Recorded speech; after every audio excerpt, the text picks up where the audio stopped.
Olá, queridos jovens, estou eu aqui de novo, irmão Campos, com vocês, para essa aula do seminário. Nós vamos falar um pouquinho sobre um personagem muito importante na história do livro de Mórmon, chamado Mórmon. É ele que dá o nome ao livro que nós temos hoje em nossas mãos e que nós estamos estudando o ano inteiro, o livro de Mórmon. E por que o livro de Mórmon recebe o nome desse profeta chamado Mórmon? Na página de título do livro de Mórmon, nós lemos o seguinte: o livro de Mórmon, relato escrito pela mão de Mórmon. Olha aí como ele foi importante. Ele quem fez esse relato. Na verdade, ele compilou todos os registros que ele tinha, que eram inúmeras placas, ele compilou nesse volume que nós temos hoje. Vamos continuar a ler a página de título do livro de Mórmon. Então, o livro de Mórmon, relato escrito pela mão de Mórmon, em placas extraídas das placas de Nefe. É, portanto, um resumo do registro do povo de Nefe e também dos Lamanitas, escrito aos Lamanitas, que são remanescentes da casa de Israel, e também aos judeus e aos gentios, que somos nós. Escrito por mandamento e também pelo espírito de profecia e de revelação, escrito e selado e escondido para o Senhor, a fim de que não fosse destruído, para ser revelado pelo dom e poder de Deus, a fim de ser interpretado, selado pela mão de Moroni e escondido para o Senhor, a fim de ser apresentado num devido tempo, por intermédio dos gentios, para ser interpretado pelo dom e poder de Deus. E foi exatamente isso que aconteceu.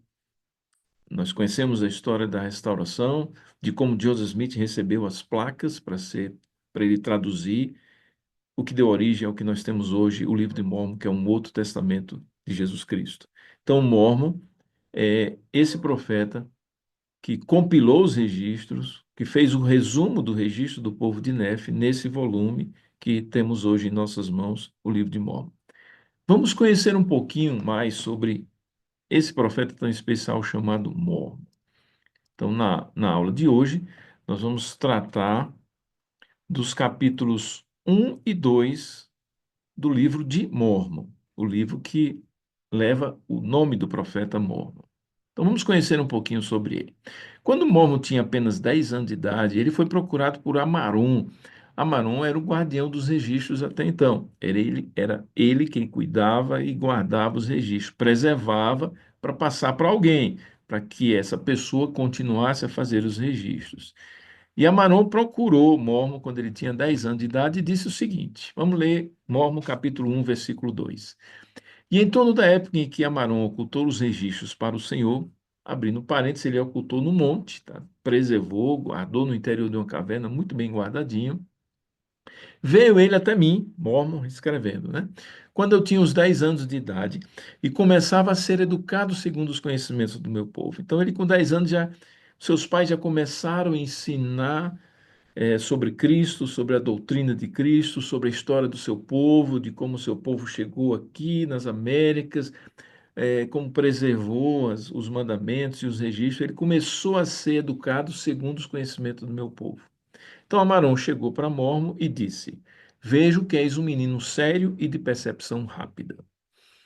Então, ao perceber essas características de Mormo, que ele era um menino sério de percepção rápida, Amaron disse para ele: ó, eu escondi os registros no monte, disse o nome do monte, e quando você tiver 24 anos de idade, você vai até lá, esse monte, pega os registros, tá certo? Tem contato com eles, você vai ter que preservar esse registro, você vai ter que manter esse registro, e faz também um registro das coisas que você vai ver em seus dias.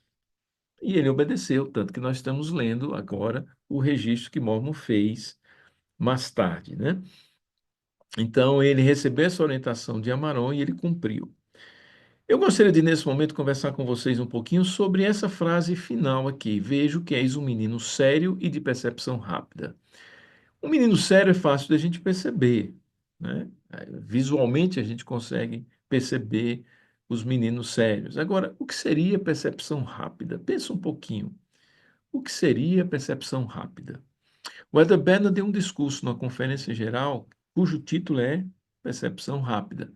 E ele explica o que é percepção rápida. Ele disse: percepção rápida refere-se à capacidade de observar, ou seja, de compreender prontamente.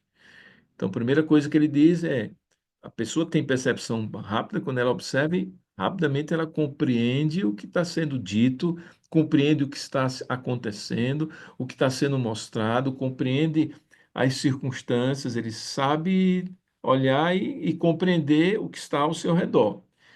Se tivermos percepção rápida, diz o Elder Bednar, prontamente veremos e obedeceremos. Aí tem a segunda parte, não é só compreender, mas é obedecer.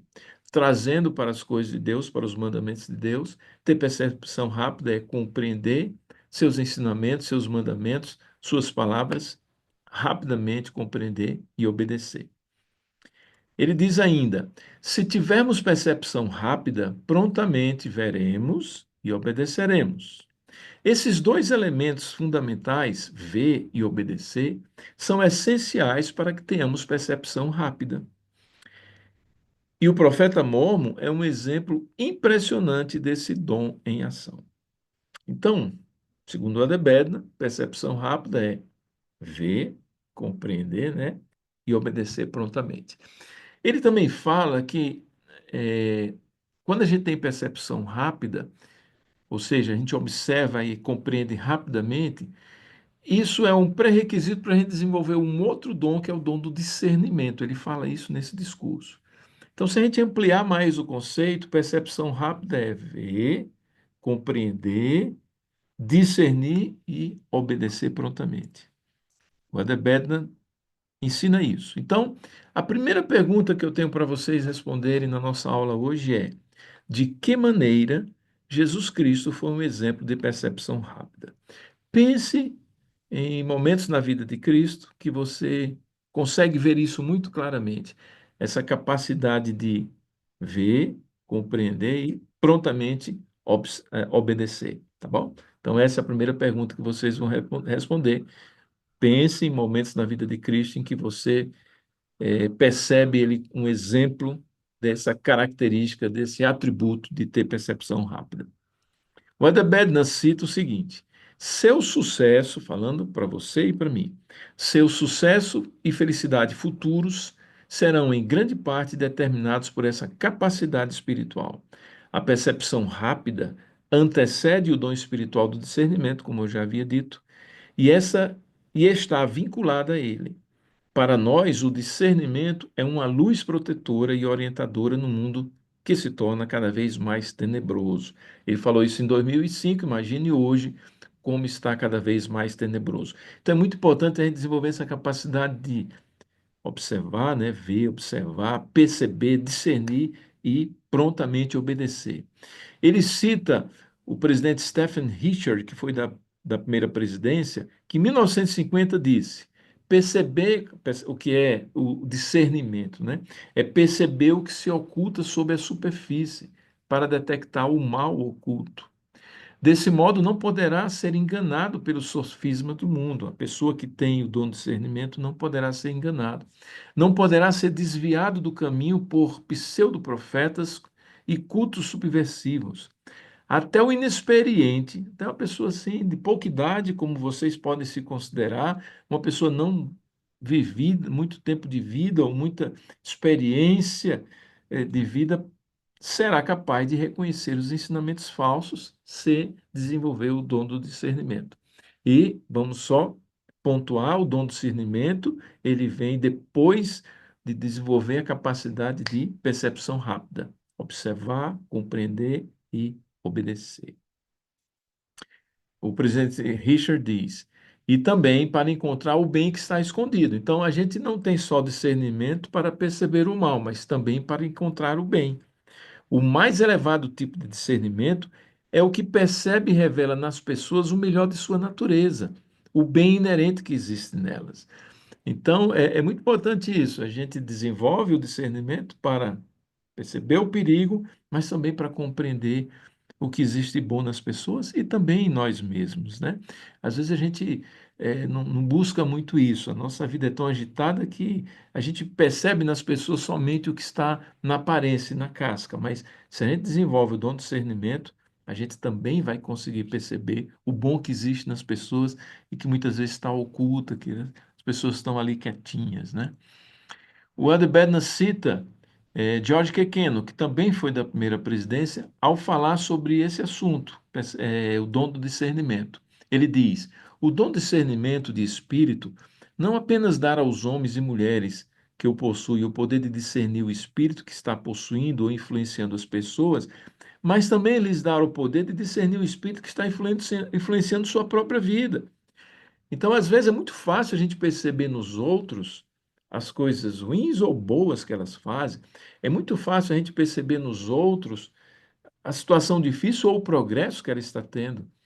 É muito fácil a gente perceber nos outros os defeitos ou as virtudes que elas têm e em nós mesmos. Será que a gente consegue perceber? Será que a gente já desenvolveu essa capacidade? Será que a gente é sincero o suficiente ou a gente prefere esconder? Então, o dom do discernimento também nos ajuda a ver que rumo nós estamos dando à nossa vida, ensina o Helder Keno. Ele diz mais: se os santos tiverem e exercerem esse dom, impedirão não apenas que qualquer influência maléfica entre em seu coração, mas também que influencie seus pensamentos, palavras ou ações, repelirão essa influência. Então, o dom de discernimento, por isso que o Adebena disse, é tão importante para um mundo cada vez mais tenebroso. Então, resumindo, o Adebena fala sobre percepção rápida e discernimento da seguinte maneira. Sobre o dom de discernimento, ele diz: percebemos o que se oculta sobre a superfície, ajuda-nos a detectar erros e males ocultos em nós e em nosso redor, nos ajuda a descobrir e revelar o bem que pode estar oculto nas outras pessoas, nos ajuda a descobrir e revelar o bem que pode estar oculto em nós mesmos. Então, o dom do discernimento serve não só para ver as coisas ruins, mas também as coisas boas que estão ocultas.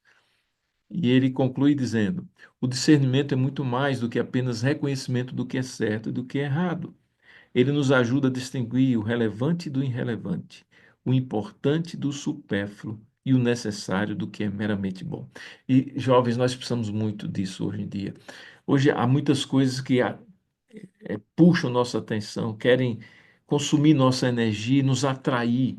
Então a gente precisa ter esse dom para distinguir. Bom, não só o que é certo, o que é errado, mas se isso é relevante ou não, se isso é importante ou supérfluo, se isso é necessário ou meramente bom, para que a gente possa otimizar mais nosso tempo, nossas ações e nosso progresso. Então, percepção rápida que Amaron viu em Mormon é a capacidade de observar, de ver e rapidamente obedecer. Isso antecede o discernimento que nos ajuda a, a perceber o que é bom, o que é mal, o que é relevante, o que é irrelevante, o que é importante, supérfluo, necessário ou meramente bom.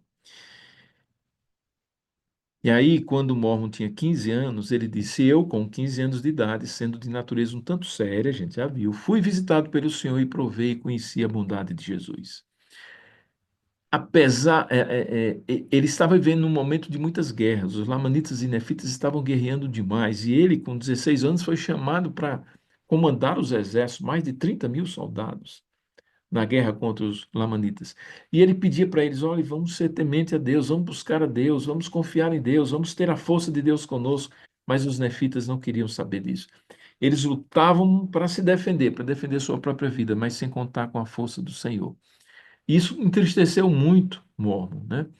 Ele ficava muito triste. Ele lutava sem muita fé, nas pessoas que estavam com corações duros. Ele conseguiu muito sucesso, até um certo ponto, quando ficou inviável. A gente vai ver isso mais na frente nas outras aulas. Mas nesse momento, ele está vendo a iniquidade do seu povo, está comandando o exército para a vitória, mas os seus corações estão duros. Mas quanto a ele, apesar de estar rodeado disso, ele disse: provei e conheci a bondade de Jesus. Então, a segunda pergunta que eu tenho para vocês responderem hoje é: quais são as maneiras pelas quais um jovem hoje pode ser abençoado por provar e conhecer a bondade de Jesus? Quais são as maneiras pelas quais um jovem hoje pode ser abençoado por provar e conhecer a bondade de Jesus? E aí, Ele completou 24 anos e, seguindo a orientação de Amaron, ele foi, de acordo com a recomendação, ao monte e retirou as placas de Nef. Ele conheceu, ele viu toda a história, até desde o início, desde que Leí saiu de Jerusalém até chegar à Terra Prometida, passou por vários profetas. Ele já conhecia essa história, mas ele viu os registros, ele ficou encantado com tudo que ele viu.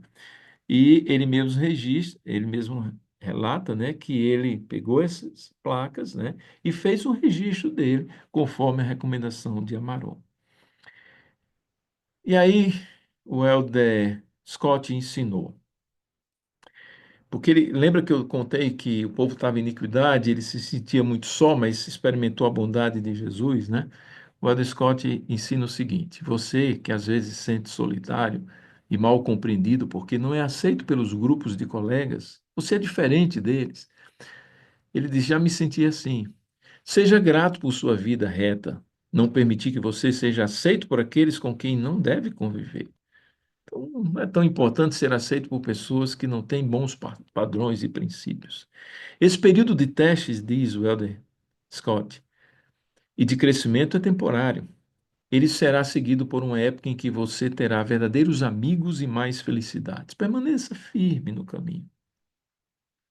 O presidente Nelson, na conferência de 2017, ensinou: os verdadeiros discípulos de Jesus Cristo estão dispostos a se destacar, a defender o evangelho e a ser diferente das pessoas do mundo. Não tem problema ser diferente, desde que nós estejamos ao lado de Deus. Eles são destemidos, devotados e corajosos. E aí agora eu tenho uma terceira e última pergunta da aula de hoje. Como posso ser forte o suficiente para seguir a Cristo quando as pessoas parecem não estar seguindo o Senhor? Como posso ser forte o suficiente para seguir a Cristo quando as pessoas parecem não estar seguindo o Senhor? Meus amados jovens, Cristo nos ama, Ele deu a vida por nós, e durante a sua jornada terrena, cada vez que se aproximava o momento do sacrifício expiatório no Getsemane, e a continuação desse sacrifício na cruz, cada vez que se aproxima esse momento, ele foi ficando cada vez mais só. Aquele ciclo de pessoas que estavam ao seu redor, multidões de pessoas que o seguiam, foi diminuindo, diminuindo, diminuindo, diminuindo. Por quê? Porque muitas delas estavam ao lado do Senhor por alguns interesses pessoais ou porque sua doutrina parecia um pouco difícil para eles seguirem naquele momento. Cristo foi ficando cada vez mais só, cada vez mais só, cada vez mais só, até que no Getsemane ele esteve sozinho. Na cruz, ele até disse: meu Pai, por que me desamparastes? Então, não tenha medo nem sofra porque está só. E pense nessa pergunta: como é que você pode ser forte o suficiente para seguir a Cristo quando você está só? Cristo, ele venceu e pode te ajudar a vencer. Eu sei que ele vive e que ele nos ama. Em nome de Jesus Cristo. Amém.